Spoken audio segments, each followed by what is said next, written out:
Сәлеметсіздер ме, құрметті көрермендер? Бүгін сіздермен бірге етпен ашытылған наннан осындай керемет кешкі ас жасайтын боламыз. Видеоның соңына шейін менімен бірге болыңыздар. Бізде мынандай ет бар. Енді осы еттен біз еттерге осылай жазып қоямыз. Кесек ет дейді. Морозилктен алғанда оңай болу үшін. Осы кесек етті өте ертпейін деп осылай әдейі осылай болсын деп әдейі осылай қойып қойдым. Осы етті енді мен ортасынан тағы бір бөлемін. Тағы бір бөлейін. Сосын былайынан шамалап жұқартып алайық. Осылай. Енді ол не емес, енді міндетті емес. Осы бір сиырдың еті дегендей. Болса тауықтың етінен басқа еттерінен де жасай беруге болады. Енді осылай енді мен өте үлкен қылып жібердім ба деп ойлап тұрмын. Давайте бүйтіп төртке бөлейікші. Осындай қалыңдықта, осындай төрт-үштікте болсын, тағы бір деп бөліп жіберейік.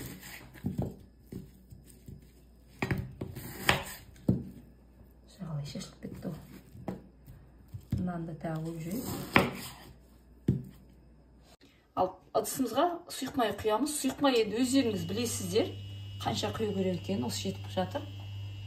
Енді осыған қызып алсын, кішкене қызғаннан кейін және етіміз салатын боламыз. Майымыз ысып жатыр, ысып қалған шығар. Бисмилля деп енді еттерімізді саламыз.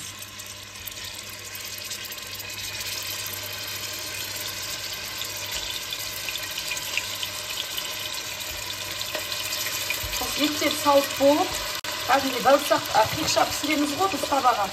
Сол сияқты қылып, екі жағын кезек-кезек қып-қызыл қылып қуырып аламыз. Бәрінен салып аламыз да. Неке салып алдық, енді астының қызарғанын күтеміз. Бір 4 минут бола ма, 5 минут бола ма, арттары қызарып піскенше отта ұстай тұрамыз. Ары қарай көре жатасыздар. Арттары қызарыпты. Осылай барлығын аударып аламыз. Көрдіңіздер ме, қалай қызарғанын? Қамырына кірсек, бізге ол үшін шай қасықпен 2 қасық қантымыз керек. Неге осы қант қосасыздар деп айтады. Енді қантсыз нан ашымайды деп ойлаймын, өз негізі қант керек. Сосын 1 шай қасықпен дрожжымыз бар. Шай қасықпен 1,5 қасық тұзымыз. Сосын 2,5 қасықтай ас қасықпен сұйық май. Енді осыдан енді жақсылап тұрып қамыр жасайтын боламыз. Бисмиллахиррахманиррахим. Қамырымыз өте жұмсақ болмау керек, өте қатты да болмау керек. Орташа қатты да болу керек. Енді көбісі айтып жатады, менің наным бүйтіп қалды, сөйтіп қалды деп. Енді ол қазір мен сіздерге көрсетем.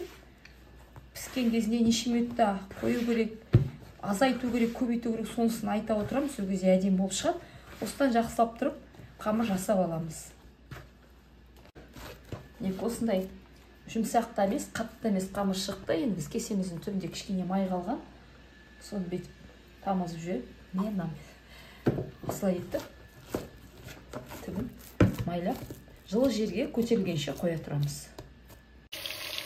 Екі жағын кезек-кезек аударып қуырып алдық. Енді жұмсарғанша баяу отта ұстайтын боламыз. Бетін жауып қойып, мен айтам сіздерге, өздеріңіз еттеріңізге байланысты болады. Басып қоямыз. Етті мен сразу ұстап жүргім келіп тұр. Жаңа етті жуып салдым. Тұз азайған шығар деп ойлап жатырмын. Енді осыған шай қасықпен 1 қасық тұз саламыз. Қамырымыз көтерілді. Енді ақырындап қамырын түсіреміз. Керемет болған. Не тұсын түбі? Кәдімгідей оны өте қап-қалың қылмаймыз, өте жұқа қылмаймыз. Қазір көресіздер қандай қалыңдықтар жасағанын. Өте керемет ашыпты. Қолмен де жазылып жатыр. Астына ұн себіңкірек, өйткені қазір қамырды болмағататын боламыз, сондықтан да жабысып қалуы мүмкін. Осындай қалыңдықты Енді осындай бір дөңгелектеріңіз болса, болмаса кесемен, стаканмен осылай кесіп аламыз, дөңгелетіп, өйстіп. Барлығын кесіп алайық, сосын ары қарай көресіздер. Неке осылай кесіп алдық, енді мен кастрюлем қатты үлкен болмай тұр, сондықтан да мен көрем қазір қанша кететінін есептеп. Сосын осылай қоямыз, өйстіп. Бір төртеу жарақ қалады шығар. Шамалап бет басып жүріңіздер, шамалап кішкене. Өйстіп алып, неке. Енді осылай етіп орайсыздар. Енді если что, бұлай жасамайын десеңіздер, бәрібір дөмелек қып та жай бүйтіп форма жасамайда булочка сияқтылдық та жасай беруге болады. Енді алып өйстіп, мен жерін қысылған бұтып кеттік та. Осылай етіп, менде бір роза манты бар менде.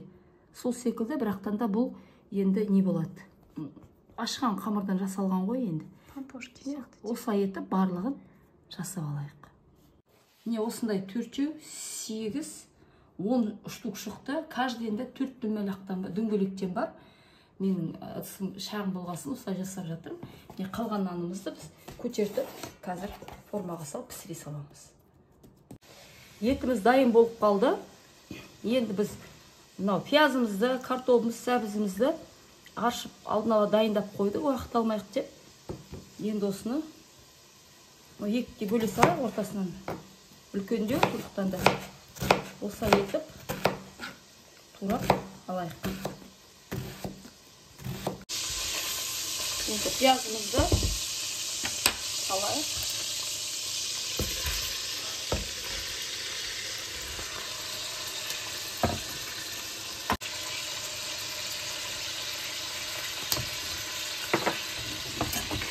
Кішкене паприка салайық.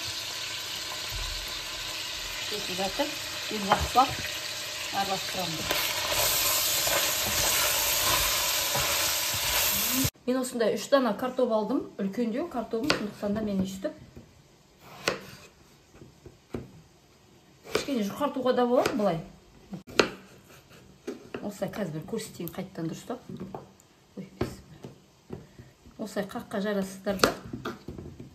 Осын бет жетіп, 3-ке бөлесіздер. Сәбізімізді түрі әдемі болсын деп осылай етіп турайық. Болмаса пышақпен турай беріңіздер. Осылай етіп. Пиязымыз қуырылды, енді үстіне жаңағы морковымызды саламыз. Морков жоғымызды саламыз. Араластырып жөрейік. Есебі керемет. Енді осының үстіне біз қазір 1 стакан құямыз. Егер де мана құрған кезде су көп болып кетсе, құйып алып, майға қайттан кішкене қуыруға да болады етін. Сосын үстіне су құятындай қылып. Енді бір 10 минутқа бетін жауып қоя тұрамыз. Картопымыз 5 минуттай пісті. Бесімді деп енді жаңағы нандарымызды үстіне саламыз. Өте қатты жақындатпаңыздар. Піскен кезінде ол қазір өсетін болады. Енді ештеңе де болмайды, конечно, бірақ енді кішкене орын болса, алысырақ салған жақсы. Бетін жауып, жарты сағат пісіріп аламыз. Ал тамағымыз дайын болды. Қараңыздар, қандай күшті керемет. Енді ақырындап біз қазір бірінші нанын алып, табағымыздың жан-жақтарына саламыз. Саған өзі кәдімгідей сорпасымен сіңіп керемет болыпты, мына қараңыздар. Енді дәп-дәп осылай жаса деп айтпаймын сіздерге. Енді формасын әртүрлі қылып жасай беруге болады. Мысалы, дөңгелек қылып жасауға болады. Болмаса, тағаны булочка жасаймыз ғой, бір-бірінің ішінен алып шығып жатамыз. Сондай жасауға болады. Қараңыздар, қандай керемет. Үші астында өзінің сорпасына мына қараңыздар. Сорпасына сіңіп қандай күшті болған. Ниет түрде осылай жасап көріңіздер. Өте керемет. Тауық ет менде жасауға болады. Енді ол жаңа мен қатып қалған ештеңе жоқ десе, маған бір көрермендерім жазып жүріп, сіздің осы сөзіңіз ұнамайды деп. Енді әркімнің кейбіреуіне ет болмай қалуы мүмкін болады ғой, енді болғаннан кейін, мысалы. Бәрінде біз сияқты күздік сойып алмайды, қалада болғаннан кейін мүмкін. Кейде жете алмай қалсақ, етсіз қалсақ аламыз, тауық етін алып жатамыз, кейде осылай барлығын дөңгелеп жан жағына салып алайық. Сосын ортасына жаңағы етімізді бісміллә. Қазір кішкентай астын бір қозғап жүрейін. Қозғайтын да жоқ, прям әдемі болып тұр екен. Қараңыздаршы, керемет. Аудара саламыз қазір біз. Бісміллә. Қандай күшті болғаны. Әбден пісіпті. Барлықтарыңызға сәлем. Бүгін біз сіздермен бірге маманың жасаған мұндай кешкі асын дәмін тататын боламыз. Мұндай қысқа жабылған салатымыз бар. Жаңа ашылмағасын ашық қойып ем. Жерге төгіп алдым, енді азғантай сорпасын. Бізде осылай. Әзірлейді қалай күшті.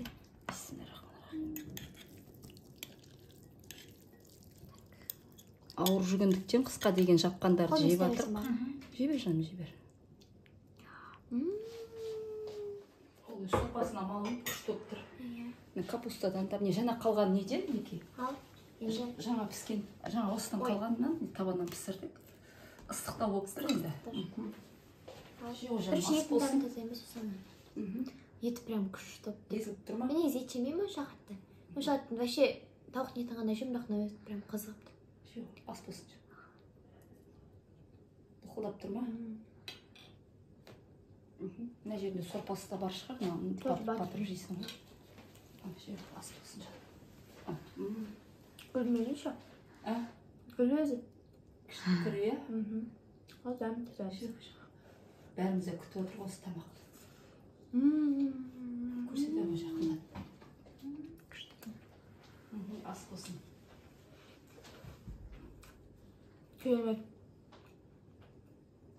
Вообще, прям тоқтай алмай тұрмын десе. Тоқтай алмайтын, реально. Дәмінді прям күшті дәм. Түсіндіре алмай айтыңдар. Маған ұнап ма? өте қатты ұнады. Салаттан салшы шалсын кәне. Ас болсын. Қысқа жаққан салат өзім. Мен салмасам болады. Жемейді өздері үшеуі. Күшті. Маған өте қатты ұнады. Обязательно жасақ бұрын дәм сөйлереді прям. Соғына малып жесеңіздер вообще күшті болады. Маған ады сирін еткен ойдам. Обязательно жасап көріңіздер, өте күшті болады.